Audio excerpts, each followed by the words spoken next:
I've bought this Torque Multiplier off of eBay. There's several kits available, but I decided on this one because it's got a full range of sockets that'll suit all sorts of vehicles. Mine just happens to be the smallest one. Just to show you how hard these nuts are to get off, I'll just put my extension bar on and put my weight on it, and there's no way I'm going to remove that nut, not without a further extension, which I haven't got.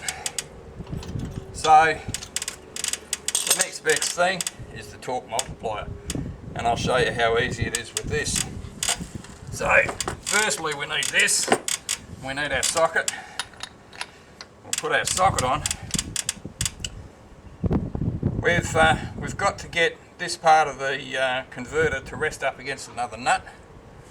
So you just pop it on here and then just wind this. In my case it's to the left, and there it is, it's on there.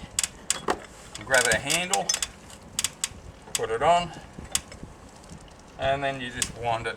Hang on, got the handle around the wrong way. There we go, put it on, and it's just absolutely no effort, and that nut is loose. So take that off there, take that off. How easy is that?